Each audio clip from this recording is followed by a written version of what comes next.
तर मला सप्तशृंगीच्या गडावर जायचं होतं. तर मी दिंडोरीच्या बस स्टँडवर अर्धा तास उभी होती. नंतर एक बस आली, त्याच्यात फक्त 2 सीट होती. तर त्या 2 सीटावरती मी आणि माझी आत्याची मुलगी अंजली आम्ही दोघी बसलो आणि आम्ही निघालो वणीसाठी. तर मग बसमध्ये माझे फॉलोअर्स भेटले. त्यांनी पाहिलं मी व्हिडिओ शूट करते, मग त्यांनी त्यांचे हात दाखवले, हाय करत होते. मग वणीला बस थांबली. ते पोरांनी मला पाहिलं, ते बोलले आम्हाला पण व्हिडिओ मध्ये घे ना. म्हटलं बरं ठीक आहे. मग आम्ही डोंगरांना पाहत पाहत आमचा रस्ता पार झाला. बसवाल्याने आम्हाला नांदुरीला खालीच उतरून दिलं. इथून स्पेशल गाडी करायची होती. आम्ही काळी पिवळीचा वेट करत होतो. मग काळी पिवळी आली, त्यांनी 50-50 रुपये घेतले वरती जाण्यासाठी.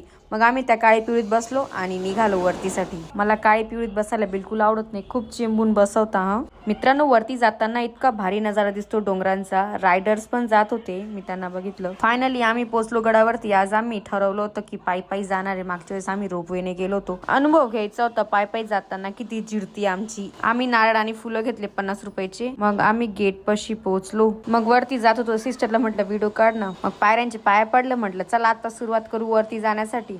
स्टार्टिंगला खूप भारी वाटलं, इंटरेस्टिंग वाटत होतं, एन्जॉय येत होता की हो चाललोय वरती.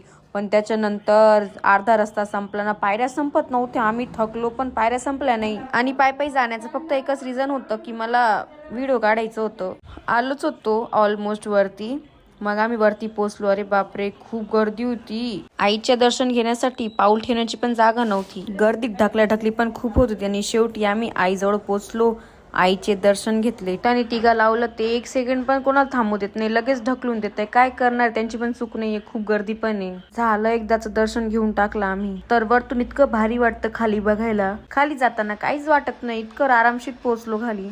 मग पेड्याचा डब्बा घेतला आणि भूक पण लागली होती. मग आम्ही एका रेस्टॉरंटमध्ये गेलो आणि सँडविच मागवलं. पण सँडविच खाताना इतकं बकवास वाटत होतं यार, मीठच नव्हतं असं वाटत होतं. मग झालं आमचं दर्शन आणि आम्ही निघालो दिंडोरीसाठी.